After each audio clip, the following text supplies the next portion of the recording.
saiko maresponse achinyanya kunanga zita ra General Stole havana kumbobvira vambonyanya kutaurisa panapa kunze kwangu.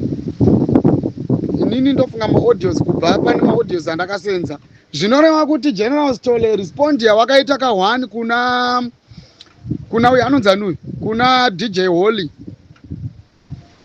zvitoreva kutoti yarwadza ndo yanyanya kurwadza kazvakanyanya kupfura zvandiri kutaura. Anomakwa ndeye ane bhora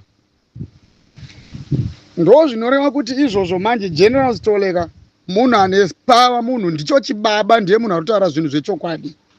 Handiti ini ndakataura nemuromoka, ndataura nemuromo. Jeff Judah hoyo kuenda kuno ataka General Stole. After ataka General Stole inini ndikataura futi nemuromo, akaresponda kwandiri. But nanhasi izvozvi zvinyaya yakangosara yakanya iri kupoinda kuna General Stole nekuda kwerespond yake yaakaita achibvunzwa pa conversation yaakanga achiita naDJ Holly. Handiti muri kuzinzwa vana veZimbabwe. That's why muri kuona zita ra General Stole ririro zita riri kuramba richinetsa panapa. Asi General Stole havasati vambotaura zvinhu zvekuataka munhu direct, hazvirevi kuti haazvigoni. Handiti mapaona manje. Inini chete ndinongotaura chokwadi, kana munhu akuvhiringidza vanhu ndinongotaura kuti iwe uri kuvhiringidza vanhu. And I am sure hakuna munhu munyowani kwandiri panapa. Kuna vanhu vakabvirira kare vachindiziva, vanotozviziva kuti ndine vanhu vakawanda vandakatomboresela navo pano pasocial media panapa nenyaya yekuvhiringidza vanhu. Nekuti ndinobva ndangokutaura chete ngoti iwe uri kuvhiringidza vanhu nekuita this and that, handimbokunyenyeredzei kana handina kana time iyoyo. Handiti mazviona. Saka inini panapa ndauya since yesterday, ndakauya panapa ndichingotaura kuti no problem iri kuitika panapa ndeyekuti taane challenge yevamwe vanhu vagadzira sort of ekabhau yavo yekubira vanhu mari kuita copyright yemunangagwa kabhau yapedza mari dzenyika uko.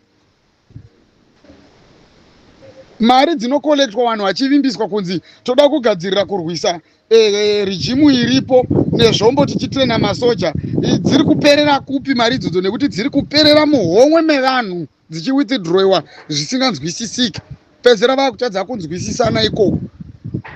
Nekuti vanhu vamunenge muchibirawo vanhuwo plus ihama dzedu, hameno pamwe ndo mabumbwa acho amuri kubira ikokoko nekuti hamwade. Ndo zvinhu zvandiri kutaura panapa, kuti kana ari mabumbwa chiregedzai kubira mabumbwa. Handitika regedzai kubira vanhu, nekuti nyinyi chiri kunetsa chatambudza kuti Zimbabwe tadze kufambira mberi inyaya yekuba. Ndo nyaya iri kukonzeresa hondo nemheremhere panapa pasocial media pano, yakazosaka kuti vanhu vazare kunyika dzakasiyana siyana uko, kusvikira mese munana South Africa, Namibia, nyika dzedu dzakakomba. Hapana panhu paunoshaya muZimbabwe, even mustreet kutengesa maswiti chaiyo chaiyo. Mapofu chaiyo chaiyo ari kubhega muSouth Africa, kucrossa border kuenda kunobhega kuita kunge ekeria. Nyika ine vanhu vari kutambudzika nekuda kwekubiwa. Saka umbavha iwo ndo unotishatirisa iwo. Wananga ndichitaura ndichiti inini umbavha hunondirwadza. Mbudzi kudya mufenje hufananyina. Kurwadziwa kwakaitwa Comrade Bombshell runesugeza vachirwadziwa neumbavha hunoitika munyika yedu yeZimbabwe nevari kutungamirira nyika nechisimbawo. Ndo kurwadziwa kwandinoita inini nhasi ndikaona munhu achibira munhu. Ndosaka ndakabuda panapa ndichi blow a whistle. Handiti mazvinzwa.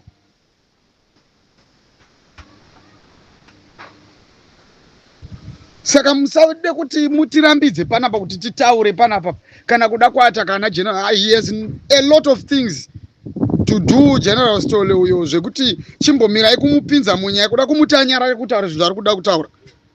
siyai General Stole ataure zvinhu zvari kutaura achiita zvari kuita zvekubatanidza vanhu nekudi vari kurwadziwa nezvandiri kutaura kana kuti vandinenge ndanongedza nemazita avo kana zvakubhowa uyai panapa tipedzerani. Ndakakuudzai kuti inini am a foot soldier. Ndinotopinda zvese nemastreet nepese ndinopinda ndowanikwa pana munhu andombotya kana kutaura nezvake murevolution imomo. Nditorimo ndotomirira revolution, ndomirira rusununguko rwevanhu. But handigone kumirira rusununguko rwevanhu vari kubirwa. Ndakatarisa ndinovaudza kuti vanhu muri kubirwa mani. Ndobva ndataka mbavha yacho nemastrategies ese ainenge chiningira ndinomudisclose kuti aiwa iwe uri kuba uchisenzesa nzira dzekudai so nekudai. Musai muchititsura kana tichirambidza mbavha. Tsiurai mbavha.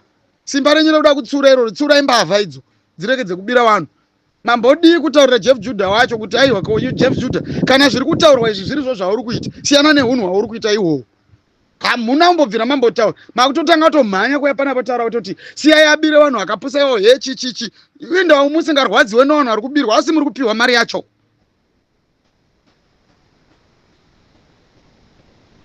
Ndosaka ndichitaura kuti mukada kundikanganisa manje ndinozopedzera ndakutowedzera kutaura pane zvandinenge ndichitotaura. Handisi kuzombomira kutaura kuti vanhu regedzai kubira vanhu, musabire vanhu mari nenzira dzekuda kusunungura nyika. Hakuna hondo inotaurwa nhasi izvi zvakaita munyika imomo mekuti vanhu vachiri kutya vanhu vanoita hondo ipi yenguva ipa papa. Vanhu 25 vanenge vakaunganidza pasi pemuti wakutanga kutonyebera vanhu nevamwe vanhu vasingatozive tatone zvakadai tane zvakadai so tatopa stage yakati toda kuti tigadzirire kunotrainwa vanhu nekudai muchibira vanhu mari. Ndozvinhu zvatiri kuramba izvozvo. Chatiri kuramba kubiwa kwemari dzevanhu chete nekudivhaidwa kwevanhu vachipiwa mazita emarudzi.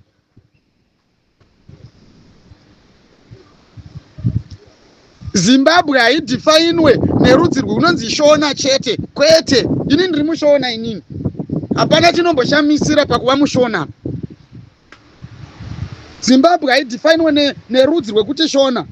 Zimbabwe inodhifainwa nevanhu vamacitizens ayo. Zvizvarwa zveimomo ndosaka chiti chizvarwa chemuZimbabwe.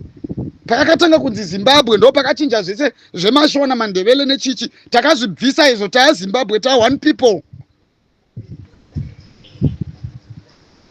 Zvauri kuti taura izvozvo Jeff Judah uchiya panapa ndezva 19 gocha inhembe izvo dzakagochwa kudharadhara taakupfeka hembe izvo uchisina zvinhu zvaana kuti hanzi munhu yemurudzi unoti taura zvemarudzi evanhu panapa uchiti hanzi General Stole kana wakutodaro ndinotokupusha I can push you back unotozopedzera wakuita kuti ndikusvitse kuna ana Dliwayo chinyi zvine basa reizverudzi rwemunhu izvo.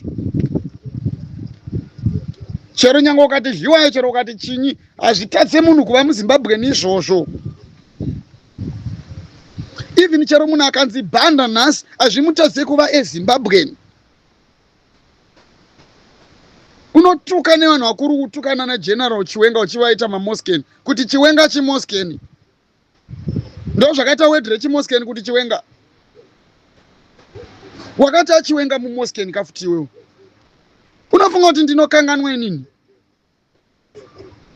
Waivaiti muMozambique hausati wakamboti muNyasarandi uchitaura uchititukira General Chiwenga iwe. Hazvisiri zvere zvaunoya panapa uchitaura uchivati muNyasarandi.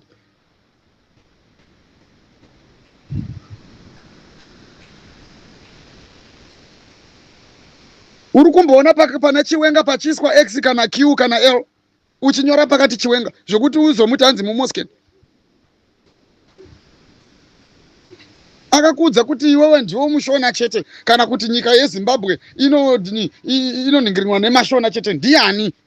MuZimbabwe mune marudzi akasiyana siyana. Kuti Stole ize Zimbabwe ni shamwari ndikutaurire. Uzvizive kubva nhasi. Chero akasava muShona asi haasi muShona ari muZimbabwe. Nekuti kana takutaura kuti muZimbabwe hatisi tinenge tisingatauri nyaya dzekuti hanzi uri muShona here kana kuti chi. Zimbabwean person is a Zimbabwean person. Musabire vanhu mari muchirwisanisa vanhu. ndounhu hwakaipa ihwo uhwu hwakaita kuti nhasi izvozvizvi tiite basa rekuita hondo muno musocial media, vanhu vachiparara nyika yese ichiita sei, vanhu vachirwisaniswa vachibirwa mari, nyika ichilutwa, ivo wavatera vakutanga kurwisanisa vakatiza vacho uchiluta futi mari kubva mumapoketsi mavo. Ndizvo zvandakauya panapa ndichirwisa izvozvo, kwete zvamuda kunyebera vanhu izvo. Handitadze kurwadziwa, ini ndinotorwadziwa. Hasi General Stola ari kurwadziwa, ndini ndiri kurwadziwa nekubiwa kwemari dzevanhu. Ndakuudzai kuti mbudzi kudya mufenje ufananyina. Pana chinhu chandinovenga kunze kwembavha.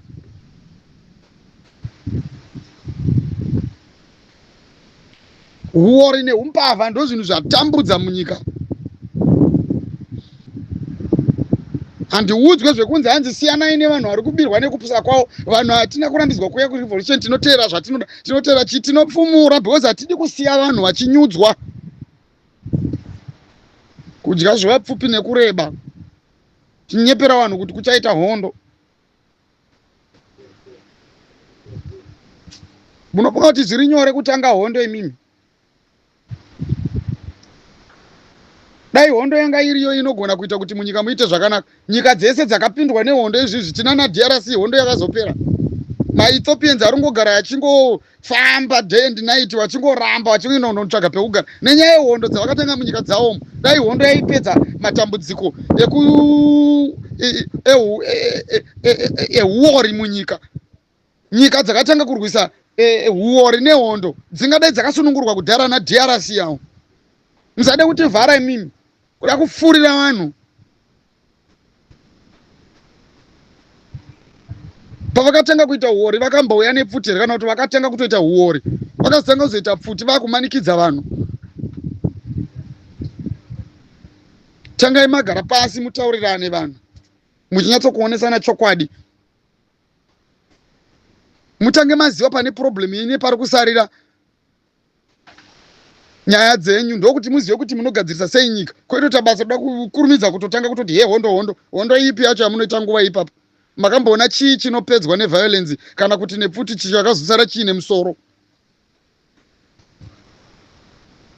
Iyo violence yacho yamunoita munoita muri vatatu muchidzinga vamwe vanhu. Ibvai pano, ibvai pano. Tinoda kuti tirwise mhandu. Dai kusiri kuda kungobira vanhu mari chete. Handinyaradzwe ini nevanhu vari kuita basa rekubira. Handinyarare panyaya yekuba mari yamuri kuita. Iyo ndo nyaya isingambofa yakandinyaradza manje.